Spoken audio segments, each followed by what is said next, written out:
देखिए सवाल नंबर 4, यदि x1 x2 का माध्य 6 है एवं x1 x2 x3 का माध्य 7 है तो x3 का मान ज्ञात करें। सवाल नंबर 4, यहाँ लिखेंगे कि चूँकि x1 x2 का माध्य कितना है 6 है। देखिए x1 x2 का माध्य 6 है तो इसका माध्य निकालिए। तो दो चर मान है तो चर मान का कुल योग यानी दोनों को जोड़ देंगे बटा चर मान की कुल संख्या। तो चर मान 2 है तो 2 से इसको भाग दे दिए। और माध्य देखिए इसका माध्य निकाले हैं। यहाँ देखिए x1 प्लस x2 बटा 2 बराबर माध्य दिया हुआ है, इसका माध्य है 6 यानी क्या लिखेंगे 6। इसके नीचे एक छिपा हुआ रहता है तो x1 प्लस x2 को 1 के साथ गुना करेंगे तो ये हो जाएगा x1 प्लस x2 बराबर 6 को 2 से गुना करेंगे तो हो जाएगा 12। इसको समीकरण 1 मान लेते हैं। ठीक है, फिर देखिए कहता है कि x1 x2 x3 का माध्य 7 है। यहाँ देखिए लिखेंगे कि चूँकि x1 x2 x3 का माध्य 7 है तो पहले इसका माध्य निकालते हैं। देखिए 3 चर मान है तो हम माध्य जानते हैं कि माध्य बराबर एक फार्मूला होता है चर मान का कुल योग बटा चर मान की कुल संख्या।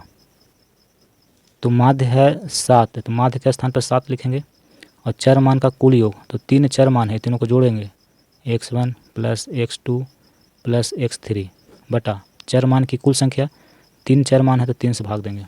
इसके नीचे 1 है तो इसको 1 के साथ गुना करेंगे तो होगा x1 plus x2 plus x3 बराबर है 3 को 7 के साथ गुना करेंगे 21। देखिए x1 प्लस x2 इसका मान दिया हुआ है 12 तो इसके जगह पे लिख देंगे 12 प्लस x3 बराबर 21।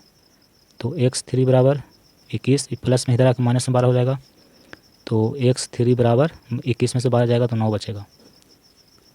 देखिए 12 कैसे हुआ यहाँ पे लिखिएगा कि चूँकि समीकरण 1 से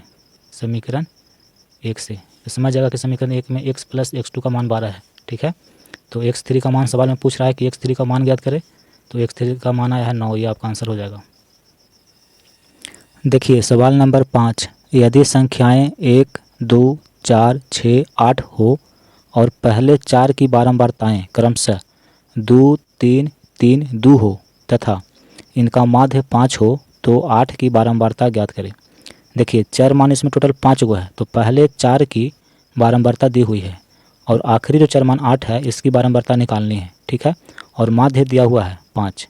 तो आइए इस सवाल को सॉल्व करते हैं।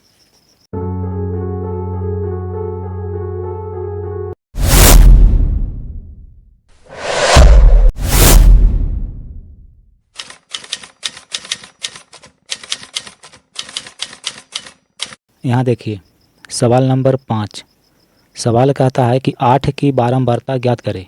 तो हम मान लेंगे कि माना 8 की बारंबारता x है। ठीक है, इसकी बारंबारता को हमने x मान लिया। देखिए चर मान जो दिया हुआ है उसको चर मान के कॉलम में लिखेंगे तो चर मान है 1 2 4 6 8। पहले 4 जो चर मान है इसकी बारंबारता दी हुई है। देखिए 2 2 फिर 3 है फिर 3 है फिर 2 है यानी कि 1 की बारंबारता 2 है, 2 की बारंबारता 3 है, 4 की बारंबारता 3 है, 6 की बारंबारता 2 है। तो सवाल कहता है कि 8 की बारंबारता कितनी है, इसका निकालना है। तो हम मान चुके हैं कि 8 की बारंबारता x है। ठीक है, देखिए जब चर मान और बारंबारता दिया हुआ है और माध्य निकालना है तो आपको f(x) निकालना होगा यानी कि चर मान और बारंबारता का योग गुणनफल निकालना होगा। तो इसको गुना करेंगे तो ये होगा 2, 2 में 3 से गुना करेंगे 6, 4 को 3 से गुना करेंगे 12, 6 को 2 से गुना करेंगे 12, 8 को x के साथ गुना करेंगे तो 8x। देखिए माध्य बराबर एक सूत्र होता है जब आंकड़ा वर्गीकृत दिया हुआ हो तो एक सूत्र होता है माध्य का सिग्मा f(x) बटा में सिग्मा f। कहीं कहीं देखिए यहाँ पे fi और xi लिखा हुआ रहता है और fi, इससे कोई दिक्कत नहीं है, ठीक है। आप ऐसे भी लिख सकते हैं, वैसे भी लिख सकते हैं। तो देखिए सिग्मा का मतलब होता है जोड़ना, यानी कि इसका योग निकालना है। तो देखिए एफ एक्स, इसका योग कितना है, तो यहाँ पे निकाल देते हैं। सिग्मा एफ एक्स, जोड़िए 2 और 6 8 और 12 20 और 12 32 और प्लस में 8 एक्स है, इसको भी जोड़ना है, यानी कि सिग्मा एफ, यहाँ पे आई लिख दीजिए, ठीक है, यहाँ भी आई लिख दीजिए। देखिए 2 3 5 5 3 8 8 2 10 10 प्लस एक्स, माध्य दिया हुआ है सवाल में। देखिए माध्य है 5, तो माध्य की जगह पे लिखेंगे 5 बराबर sigma F I into X I. देखिए इतना मान है, तो यहाँ पे लिखेंगे 32 प्लस 8 एक्स बटा sigma F I. Sigma F I देखिए ये है 10 प्लस एक्स, इसके नीचे एक छिपा हुआ है, ठीक। तो इसको इसके साथ गुना करेंगे, ये होगा 32 प्लस 8 एक्स बराबर, इसको इसके साथ गुना करेंगे तो 5 गुना 10 प्लस एक्स। तो देखिए 32 प्लस 8 एक्स बराबर 5 दे हैं 50 प्लस 5 एक्स। एक्स का मान निकालना है, इसको इधर लेकर आ जाएंगे, पहले से 8 एक्स है और ये 5 एक्स इधर आकर माइनस में हो जाएगा, 50 है, 32 को इधर लाएंगे तो ये माइनस में हो जाएगा, 8 में से 5 गया 3 एक्स, 50 में 32 घट जाएगा 18 एक्स बराबर 18 बटा 3 गुना में इधर आकर बटा में हो जाएगा, 3 6 का 18। एक्स का मान आ गया है 6। एक्स को क्या माने हैं, तो एक्स को माने हैं 8 की बारंबारता, कह रहा है कि 8 की बारंबारता ज्ञात करें। तो यहाँ पे लिखेंगे कि अतः 8 की बारंबारता 6 है, ये आंसर हो गया। सवाल नंबर 6, 20 15 25 7 25 17 5 का माध्य माध्यक और बहुलक निकाले। देखिए चर मान आपको दिया हुआ है और इसका माध्य माध्यक और बहुलक निकालना है, ठीक है। इसमें चर मान है, बारंबारता नहीं है, यानी कि अवर्गीकृत आंकड़ा दिया हुआ है, ठीक है। तो आइए इस सवाल को हम सॉल्व करते हैं। देखिए सवाल नंबर 6 और 6 नंबर सवाल को यहाँ पे हम लिख भी लिए हैं, ठीक है। तो चर मान जो दिया हुआ है उसको हम लिखेंगे, चर मान है 20 15 25 7 25 17 5, ठीक है। इसका माध्य निकालना है। तो माध्य निकालने के लिए दो सूत्र होते हैं, एक वर्गीकृत के लिए और एक अवर्गीकृत के लिए। तो यह आंकड़ा अवर्गीकृत है, तो इसका सूत्र होता है चर मान का कुल योग बटा चर मान की कुल संख्या।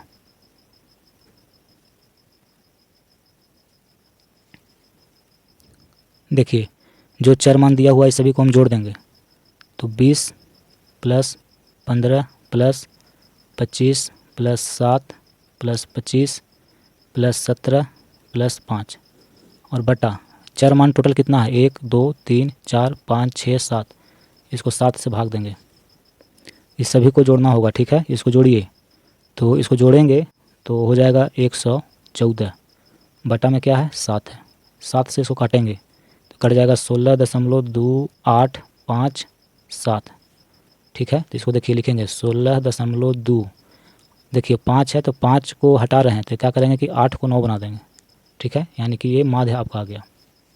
अब देखिए माध्यक निकालना है, ठीक है। माध्य तो निकाल दिए, अब कहता है माध्यक निकालिए।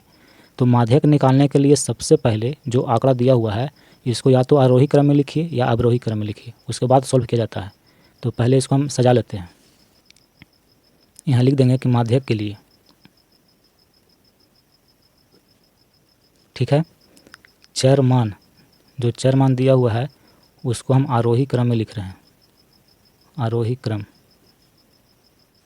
तो देखिए लिखते हैं यहाँ पे 5 7 15 17 20 25 25, ठीक है। देखिए ये चर मान दिया हुआ था, इसको हमने आरोही क्रम में लिखे, सबसे छोटा 5 है तो 5 को देखिए पहले लिखे, 5 के बाद 7 है तो 7 को लिखे, फिर 7 के बाद देखिए 15 है तो 15 को लिखे हैं, 15 के बाद 17 है तो 17 को लिखे, फिर 17 के बाद 20 है तो 20 को लिखे, फिर देखिए 25 है और 25 है। टोटल गिनती कर लीजिए 1 2 3 4 5 6 7, यहाँ भी देखिए 1 2 3 4 5 6 7, ठीक है। तो जो चर मान दिया हुआ है उसको हमने क्या किया कि आरोही क्रम में लिख लिया। अब देखिए इसका माध्यक निकालना है, तो माध्यक हम बताए हैं आपको कि बीच वाला चर मान होता है, बीच वाला चर मान, ठीक है। तो देखिए एक इधर से काटिए, एक इधर से काटिए, इधर से काट देंगे फिर इधर से काट देंगे, इधर से काट देंगे इधर से काट देंगे। देखिए बीच में कौन है, 17 है, यानी कि माध्यक हो जाएगा 17। और बहुलक भी निकालना है, तो देखिए बहुलक निकालने के लिए हम चेक करते हैं कि किस चर मान की बारंबारता सबसे अधिक है। तो देखिए पहले चर मान को लिख लीजिए, चर मान है 5 7 15 17 20 25 25। तो इसमें ध्यान से देखिए 25 की बारंबारता अधिक है, 25 की बारंबारता 2 है और बाकी सभी चर मान की बारंबारता 1 है, यानी कि सबसे अधिक किसका है, तो 25 का। तो बहुलक हो जाएगा 25। यहाँ पे लिख देंगे कि चूँकि चर मान 25 की बारंबारता अधिक है, इसलिए बहुलक 25 होगा।